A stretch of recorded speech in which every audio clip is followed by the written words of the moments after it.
Olá, gente, tudo bem? Sou a professora Keila, professora de História, e estou discutindo com vocês aí as temáticas da terceira série. O nosso assunto de hoje é a Era Vargas, né? Essa era que vai de 1930 a 1945, aí um período longo, né, na história do Brasil.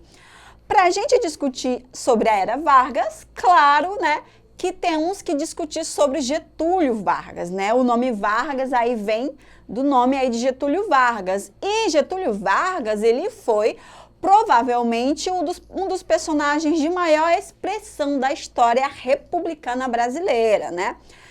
Temas, né, e termos como nacionalismo, populismo, autoritarismo, estatização, paternalismo, industrialização, trabalhismo e sindicalismo, né, são alguns dos temas que podem, então, ser relacionados ao seu governo, tá bom? Principalmente aí com essa ideia do trabalho, né, que o Getúlio ele passa a ser conhecido como o pai dos pobres, né? Mas alguns historiadores dizem também que se, de um lado, ele era o pai dos pobres, de outro, ele era a mãe dos ricos, tá? Só que essa questão do trabalho nós vamos discutir somente na nossa próxima aula. Como nós vimos na nossa aula passada, nós temos aí a República, né? Essa primeira República. E a República, então, ela está em agonia, né? Nós temos aí a crise econômica por conta da crise de 1929, né? O estocamento de café, então a economia brasileira está em crise. Nós temos aí uma crise política por conta da política do café com leite. Lembram lá da alternância do poder entre São Paulo e Minas Gerais, né? Então a gente acaba aí tendo uma crise política com relação ao presidente que seria indicado, né? E nesse período aí, nesse contexto de crise, a gente tem a formação da Aliança Liberal, né? E também, claro, nós temos aí a formação do Bloco Operário Camponês, né? Lembram lá dos operários que se formam, né? Também temos aí camponeses, então a gente tem aí um período de crise. Com relação a essa eleição, né? Nós temos então, né, São Paulo e Minas Gerais, eles não conseguem aí entrar em acordo, então nós temos eleições, né? E essas eleições de 1930, a gente tem o Júlio Prestes, né? E o Getúlio Vargas, né? Só que o Getúlio é lançado aí pela Aliança Gaúcha, né?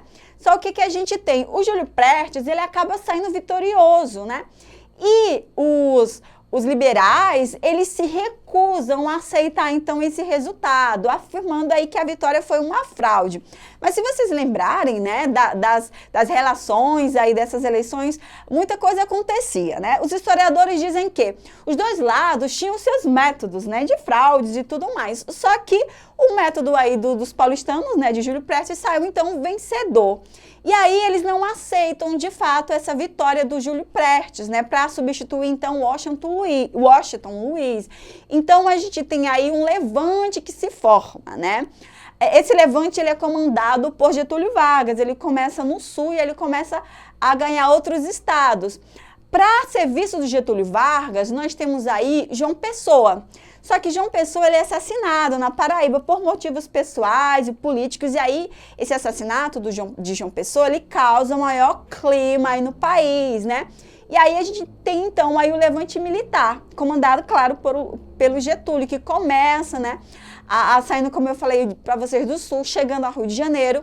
E aí os comandantes, eles preferem, então, de fato, né, para não ter um clima de guerra civil no país, fazer com que Getúlio suba ao poder, né? Claro que a Aliança Liberal, ela sai vencedora aí desse conflito ideológico e tudo mais, e a gente tem o Getúlio no poder, tá? Quando Getúlio vem ao poder, a gente tem a primeira parte do governo, né? Que esse governo, ele se divide em três: o governo provisório, né? O governo constitucional e o governo ditatorial. Nesse governo provisório, a gente tem a suspensão da Constituinte Republicana de 1891, né? O fechamento dos órgãos do Poder Legislativo, Congresso Nacional, Assembleias Legislativas, né, as câmaras municipais. E o Getúlio, ele trabalha com a indicação de interventores. Esses interventores, eles vêm para substituir, então, aí os governadores dessas províncias, né? Temos nesse contexto, né, o movimento constitucionalista de 32. O Getúlio, ele começa a mostrar centralização nesse governo. E em São Paulo, nós temos início a chamada Revolução Constitucionalista, ou revolta, né, onde as pessoas elas começam a se mobilizar para que, de fato, tenha uma Constituição, né, um caráter mais democrático. Dentro desse movimento constitucional, nós temos uma sigla, né, que se torna então sigla desse movimento, que é o MMDC, que são 4 estudantes que eles são mortos aí nessas passeatas, né, que é o Martins, o Miragaia, o Drauzio e o Camargo. E aí, depois da morte desses estudantes, o movimento recebe esse nome aí fazendo homenagem, né? Então, de fato, São Paulo aí traz toda essa discussão. E claro que Getúlio, ele começa a pensar e mudar aí os rumos do seu governo por conta de toda essa mobilização, né? Aí na nossa charge, nosso desenho que a gente tem aí Getúlio jogando peteca, né? A peteca é a Constituição, né? E aí ele tá, se vocês perceberem, ele tá um pouco relaxado, ele tá sorrindo, né? Ele tá rebatendo aí a peteca como se assim, tá, tudo bem, eu faço. Mas na verdade ele tá dizendo que faz se quiser e como ele quiser, né? Dentro desse contexto, né, a gente tem o Código Eleitoral e o voto feminino. Temos aí o primeiro Código Eleitoral brasileiro, né, que criava então a Justiça Eleitoral. Lembram lá da Primeira República, né, da volta do cabresto, da desorganização? E aí a gente tem a introdução do voto feminino, né? Claro que esse voto também, ele ainda segue aquela questão de os analfabetos não podem votar, né? Algumas outras pessoas, né? Só para falar desse contexto, a gente tem no Rio Grande do Norte, em 1928, a primeira prefeita eleita da América Latina, Alzira Soriano. E muitas mulheres, elas participaram, então, dessa Constituinte de 34, como Berta Lutz, né? Que ela acaba não ganhando, Iloinidade Figueiredo de Atro, né? Mas apenas Carlota Pereira, ela acaba ganhando, ela consegue se eleger por São Paulo como a primeira mulher eleita, ok? Em São Paulo. E aí, pessoal, a gente tem o governo constitucional, né? A Constituinte agora, ela vem pregando aí esse caráter constitucional do país. Com a Constituinte de 1934, nós temos aí o governo constitucional, né? Nessa Constituinte, ela prega o voto secreto, né? Só vocês lembrarem lá que o voto era aberto, é divulgado, né, para as pessoas. O voto feminino, aí por conta da presença dessas mulheres que a gente viu aí na Constituinte, né?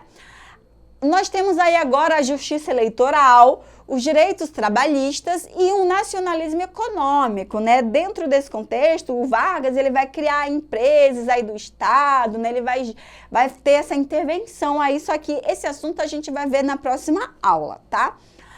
Temos no governo Vargas, dentro desse caráter do governo constitucional, 2 grupos rivais, né? Nós temos os integralistas e os aliancistas, né? Os integralistas, eles formavam a Ação Integralista Brasileira, a AIB, né? Que essa organização, ela foi criada em 1934, né? E ela mostrava-se, em grande medida, aí, influenciada pelo nazifascismo europeu, né? Eles saíam vestidos de camisa verde, eles faziam paradas militares, eles tinham saudações, né? Que se assemelhavam aí às questões dos regimes nazifascistas que nós vimos, tá? E do outro lado, nós temos aí a Aliança Nacional Libertadora, a ANL, cujos membros dessa aliança, né, eram esses chamados aliancistas, né? Esse grupo, ele reunia várias tendências, como socialistas, anarquistas e comunistas, né? Então, a gente vai entender aí por que a gente tem aí essa ideologia contrária desses grupos. muito interessante desse período é um acontecimento, né, chamado de Intentona Comunista em 1935. O que é essa Intentona Comunista, né? A ANL, ela organiza agora alguns movimentos em quartéis, né, de algumas cidades, para de fato fazer uma guerra, uma revolução, né? Só que o nome, ele recebe esse nome de intentona, né? Justamente por isso, porque uma intentona é uma coisa que foi fracassada, que não deu certo, né? Então a gente tem esse levante comunista nessa época que não dá muito certo, né? E aí nós temos um cartaz, né, de propaganda desse integralismo, né, de 1937, né, onde a gente tem aí toda essa questão que eu falei para vocês, dessa ideologia aí que bebe, então, do nazismo e do fascismo, ok? E na ANL a gente tem aí a questão bem forte do comunismo, né? Pessoal, dentro desse contexto, a gente tem uma coisa muito interessante que acontece, que é a transformação do governo constitucional em ditatorial, né? O Vargas, chegando aí em 38, nós estamos em 37, né? Ele deveria lançar outras eleições, a galera começou a pensar, será que ele vai mesmo lançar? Só que ele começa a mostrar que de fato está aberto, né? Ele começa a traçar um plano chamado COEM, que na verdade é uma farsa, né? A gente tem aí na presença da sociedade, a ANL, né, com os comunistas, socialistas e anarquistas. Então, esse plano, Vargas, ele começa a falar que os comunistas, eles estão programando uma grande revolução na sociedade brasileira, que eles querem que o comunismo chegue no Brasil. E aí ele fala que nós estamos aí num período onde o comunismo, ele está bem, né? Bem pertinho, é um perigo latente. Então ele lança esse plano onde ele começa a caçar, né, as pessoas, e aí a partir daí ele tem uma justificativa, né, para o comunismo não chegar na sociedade, e ele se torna então um governo ditatorial, é o Estado Novo agora decretado aí com a ajuda aí dos integralistas, ok? E então, em 37, como eu disse para vocês, o Vargas, ele ordenou então um cerco militar, né, que fechou o Congresso Nacional, né?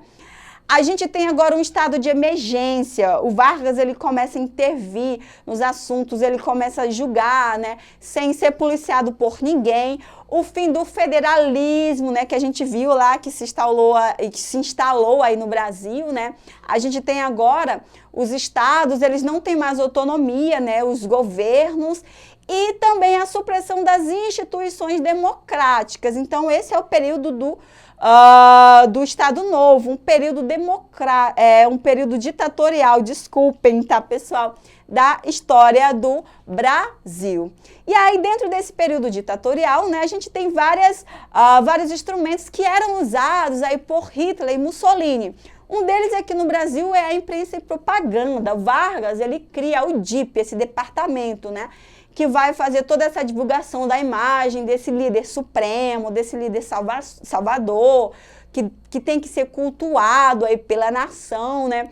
Uma coisa muito significativa do DIP é a criação do programa de rádio Hora do Brasil, né? Que agora a gente conhece como Voz do Brasil.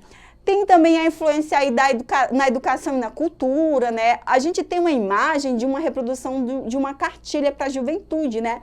E aí na educação vem com a questão moral, cívica, a gente vem como diz aí no nosso próximo slide, né, na questão da cultura, música popular, as pessoas tinham que cantar músicas que exaltassem aí o nacionalismo. Na literatura tentam redefinir a ideia de cultura brasileira, mas na verdade essa cultura ia exaltar o Vargas, então toda essa questão, ok, pessoal? Pessoal, a gente tem aí a participação do Brasil na Segunda Guerra Mundial, né? Inicialmente o Brasil se torna neutro, mas aí a partir de alguns acordos com a Inglaterra, ele vai entrar na guerra do lado dos aliados, né? E manda aí a Força Expedicionária Brasileira para lutar na Itália, tá? E depois vocês podem se apropriar um pouco sobre isso. E o fim do Estado Novo. O que acontece, pessoal? Se Vargas, ele lutou fora do Brasil, né? Contra o nazismo e o fascismo, não tinha cabimento o Brasil ter agora atitudes ditatoriais. Então essa foi uma das grandes questões que levou aí ao fim do Estado Novo. E Vargas, ele acaba lançando as eleições, ele prevendo o que viria, né? ele lança eleições. Dentro desse processo, a gente tem o queremismo, que é um movimento que o Vargas, mesmo lançando eleição, ele faz incitação da população para que ele continue aí no governo. A lei antitruste, né, que ele vai proibir aí o capital estrangeiro no Brasil. E aí, então, a gente tem a renúncia de Vargas devido a algumas contestações, tá? Para finalizar a nossa aula de hoje, o nosso exercitando. Enem 2018, essa imagem a gente já discutiu ela, tá? Vamos lá. Essa imagem foi impressa em cartilha escolar durante a vigência do Estado Novo com o intuito de destacar a sabedoria inata do líder governamental, atender à necessidade familiar de obediência infantil, promover o desenvolvimento consistente das atitudes solidárias, conquistar a aprovação política por meio do apelo carismático ou estimular o interesse acadêmico por meio de exercícios intelectuais. Temos como alternativa correta a letra A, né? Destacar a sabedoria inata desse líder governamental, ok, pessoal? Então, essa foi nossa aula de hoje. Não esqueçam de acessar a plataforma Eduque e lá vocês terão acesso aí às outras atividades. Se vocês tiverem alguma dúvida, podem deixar no final depois aqui do vídeo, embaixo, que depois eu respondo para vocês, ok? Até a próxima aula!